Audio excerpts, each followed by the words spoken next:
ICC നമ്മുടെ ഓണാമത്തെ പ്രോഗ്രാമായിട്ട് നമ്മളിപ്പോൾ ഉള്ളത് RMS സ്പൈസസിലാണ്. ഇപ്പോൾ RMS സ്പൈസസിൻ്റെ ഓണറായ ബിബിൻ സാറാണ് നമ്മുടെ ഇപ്പോൾ ഉള്ളത്. സാറേ നമസ്കാരം.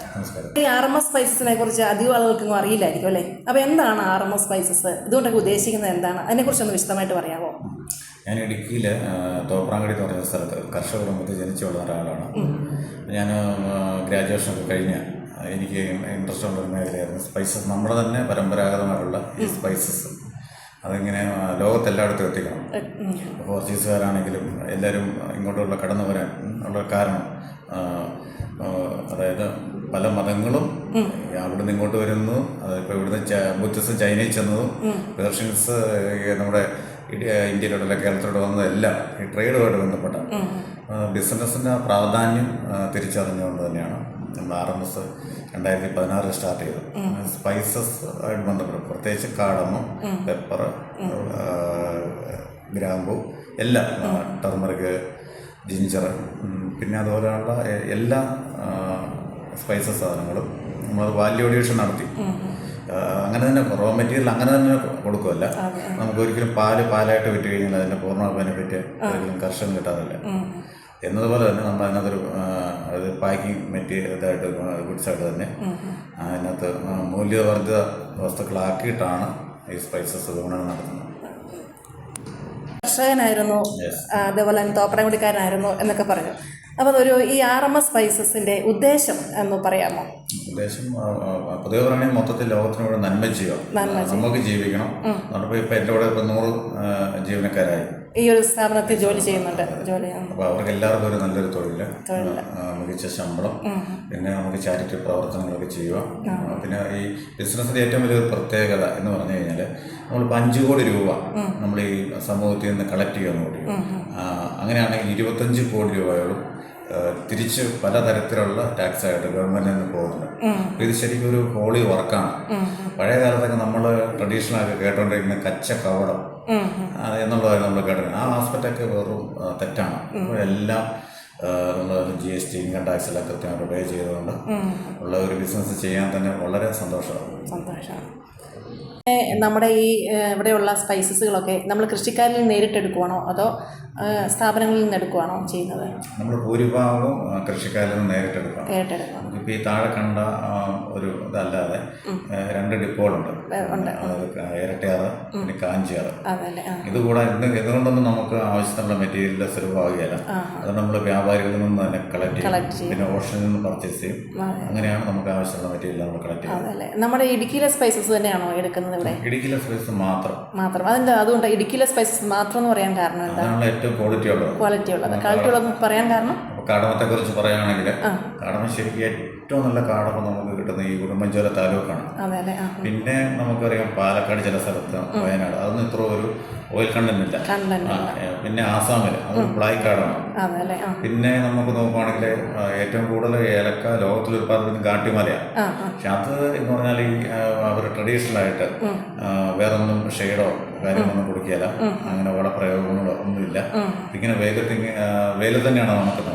അപ്പം അതിന് നമ്മുടെ ഇന്ത്യൻ കാടമായിട്ട് നോക്കുമ്പോൾ അത് ഒത്തിരി ഓയിൽ കണ്ടന്റ് കുറവാണ്. അതാണ് ഇത് നമുക്ക് നല്ല ഫ്ലേവറാണ്, ഓയിൽ കണ്ടന്റ് കൂടുതലാണ്. അപ്പോൾ ഈ കാടമത്തിന് ശരിക്കും ഏറ്റവും നല്ല കാടമം ലോകത്ത് ഉൽപ്പാദിപ്പിക്കപ്പെടുന്ന ഒരു സ്ഥലമാണ് നമ്മുടെ ഇടുക്കി. അപ്പം നമുക്ക് അഭിമാനിക്കാം. അതുപോലെ തന്നെ ബാക്കിയുള്ള സ്പൈസസിനും ഏറ്റവും മികച്ച അനുയോജ്യമായ ഒരു കാലാവസ്ഥയും മണ്ണും ഒക്കെയാണ് നമ്മുടെ ഇടുക്കിയിലെന്ന് തോന്നുന്നുണ്ടോ? ബാക്കി അത് മണ്ണിൻ്റെ പ്രത്യേകത ആണല്ലോ. കുരുമുളകിനെ കുറിച്ച് പറയുകയാണെങ്കിൽ കുരുമുളക് നമുക്ക് ഗിന്നസ് ബുക്കിൽ ഏറ്റവും ബെസ്റ്റ് ലോകത്തിലെ പേപ്പർ എന്നറിയപ്പെടുന്ന നമ്മുടെ ഇടുക്കിയിലെ രാജകുമാരിയാണ്.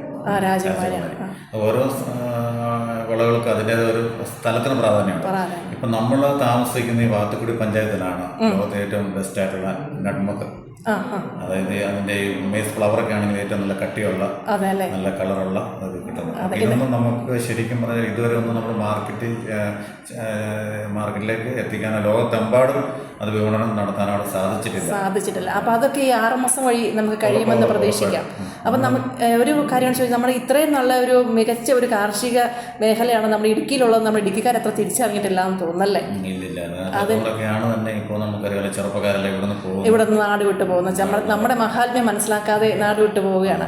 അപ്പോൾ നാട് വിട്ടു പോകുന്ന ചെറുപ്പക്കാരെ കുറിച്ച് എന്തെങ്കിലും ആശങ്ക സാറിനുണ്ടോ? അത് നമുക്ക് ആൾക്കാർ ശരിക്കും പറഞ്ഞാൽ ജീവനക്കാരെ കിട്ടാൻ തന്നെ ബുദ്ധിമുട്ടാണ് ഇവിടെ തന്നെ ആയാലും. അപ്പോൾ അതുകൊണ്ട് തന്നെ നമ്മൾ 1-2 ബ്രാഞ്ചസൊക്കെ എറണാകുളം ട്രിവാൻഡ്രം ഒക്കെ നോക്കുന്നുണ്ട്.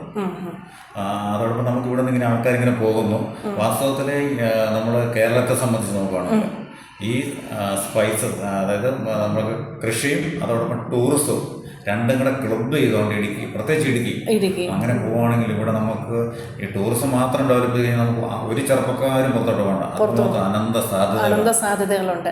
നമ്മുടെ ടൂറിസവും കൃഷിയായിട്ട് ബന്ധപ്പെടുത്തുന്നത് നമ്മുടെ ഇടുക്കിയിലെ ഓരോ ചെറിയ പ്രദേശങ്ങൾ വളരെ മനോഹരമായ സ്ഥലങ്ങളാണ്. ഉറപ്പായിട്ടും ഒരുപാട് ടൂറിസമായിട്ട് നമുക്ക് ഒത്തിരി കാര്യങ്ങളുണ്ട്. മറ്റിപ്പം ശരിക്കും പറഞ്ഞാൽ നമ്മളിപ്പം സിംഗപ്പൂരോട് നോക്കുകയാണെങ്കിൽ ഏകദേശം ഒരു 2 പഞ്ചായത്തിൻ്റെ വലിപ്പമുള്ളൂ സിംഗപ്പൂർ. പക്ഷെ അവിടെ ഒരു ദിവസം വന്നു പോകുന്ന നല്ല ടൂറിസ്റ്റുകൾ എന്ന് പറഞ്ഞാൽ 5 ലക്ഷം പേര്. 5 ലക്ഷം. ഇവിടെ അങ്ങനെയുള്ള ടൂറിസ്റ്റുകൾ വരുന്നില്ല. അതുമാത്രമല്ല, വരുന്ന ആൾക്കാരെ ഉൾക്കൊള്ളിക്കാനായിട്ടുള്ള ഒരു അക്കോമഡേഷൻ ഫെസിലിറ്റി കേരളത്തിലില്ല. നമ്മുടെ കേരളത്തിലൊരു തെറ്റിദ്ധാരണയുടെ ഉണ്ടെന്ന് തോന്നുന്നു. നമ്മുടെ ടൂറിസം വരുമ്പോൾ അല്ലെങ്കിൽ ഒരു റിസോർട്ട് അല്ലെങ്കിൽ ചെറിയ ആ ഒരു പ്രദേശത്തിന് മാത്രമേ ഉള്ളൂ അതിൻ്റെ മെച്ചമെന്ന് നമ്മുടെ ആൾക്കൊരു തെറ്റിദ്ധാരണയുണ്ടെന്ന് തോന്നുന്നു. കാരണം ഒരു വിദേശി നമ്മുടെ നാട്ടിലേക്ക് കടന്നു വരുമ്പോൾ അതിൻ്റെ ഒരു ബെനിഫിറ്റ് നമ്മുടെ ഓരോ ചെറിയ വ്യക്തിക്ക് പോലും കിട്ടുന്നുണ്ടെന്നുള്ളത് നമ്മൾ മനസ്സിലാക്കാതെ പോകുന്നുണ്ടല്ലേ? ഉറപ്പായിട്ടും. അതിനെക്കുറിച്ച് പറയുകയാണെങ്കിൽ ഗ്ലോബൽ ടൂറിസ്റ്റുകൾ വരണം. ഇപ്പോൾ ഫോർ എക്സാമ്പിൾ നമ്മുടെ ദുബായിൽ ഒരു ഇൻഫർമേഷൻ ടെക്നോളജിയുടെ ഒരു എക്സ്പോ നടത്തി. 2.5 ലക്ഷം പേരാണ് അതിനകത്ത് പങ്കെടുത്തത്. അത് എല്ലാ വർഷവും ഉണ്ട്.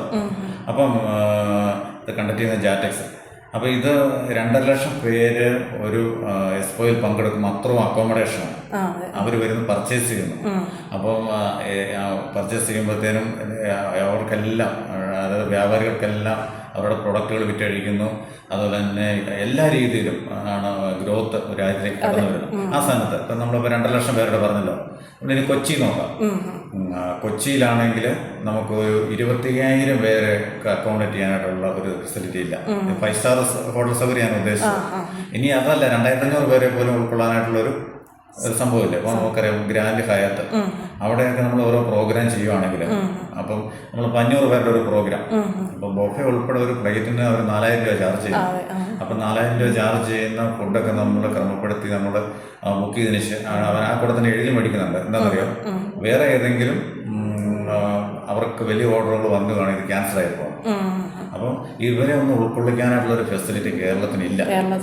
5 സ്റ്റാർ ഫെസിലിറ്റി ഉള്ള ഒരു സന്തോഷം. നമ്മൾ ശരിക്കും പറഞ്ഞാൽ ഒരു 10-20,000 പേർക്ക് ഒരു അക്കോമഡേഷൻ കൊടുക്കുകയാണെങ്കിൽ 5 സ്റ്റാർ ഫെസിലിറ്റി കാലിക്കട്ടും ട്രിവാൻഡ്രവും എറണാകുളം കൂടെ കൊച്ചി കൂടെ നോക്കിയാൽ പോലും സാധിക്കാത്ത.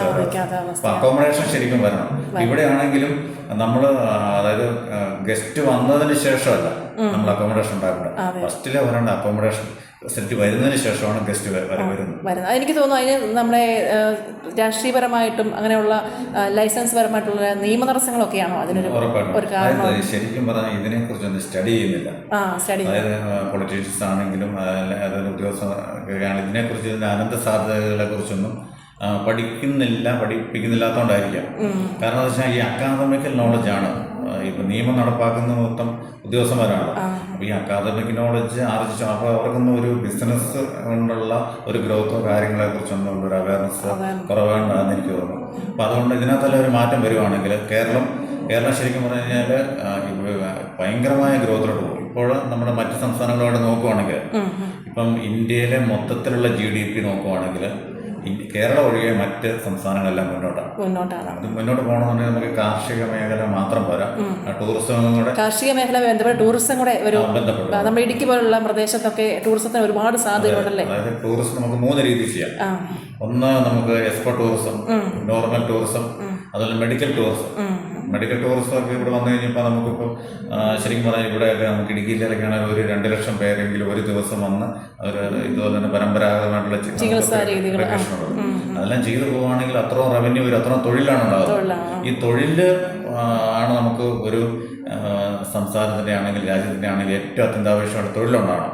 അതല്ലാതെ നമ്മൾ കുറേ സബ്സിഡി കൊടുക്കുന്നുണ്ടോ, കുറേ കിറ്റ് കൊടുക്കുന്നുണ്ടോ, അതുകൊണ്ടൊന്നും ഒരു ശാശ്വത പരിഹാരമില്ല. അപ്പോൾ അങ്ങനെ തൊഴിൽ കൊടുക്കുന്നതനുസരിച്ച് അവർക്ക് അവരുടെ സമ്പത്ത് വരുന്നു. അപ്പോൾ പർച്ചേസിങ് കൂടും. പർച്ചേസിങ് കൂടുന്നതനുസരിച്ച് വ്യാപാരികൾക്ക് അവരുടെ പ്രൊഡക്റ്റ് വിറ്റുപോകും. അപ്പോൾ വീണ്ടും പ്രൊഡക്റ്റിന് ഡിമാൻഡ് കൂടും. പ്രൊഡക്റ്റിന് ഡിമാൻഡ് കൂടുമ്പോൾ വീണ്ടും ഇതിപ്പോൾ കൃഷിയാണെങ്കിലും എല്ലാം നമുക്കത് അവർക്ക് കൃഷിക്കാർക്ക് അതിനകത്ത് വില കിട്ടും. അങ്ങനെ ഒരു സുന്ദര സമൃദ്ധമായ ഒരു കേരളം നമുക്ക് കെട്ടിപ്പടുക്കാനായിട്ട് സാധിക്കും. പക്ഷേ ഇതിനകത്ത് കൂട്ടായ ഒരു പരിശ്രമം എല്ലാം ഉണ്ടെങ്കിൽ അത് വളരെ സുഖമാകും.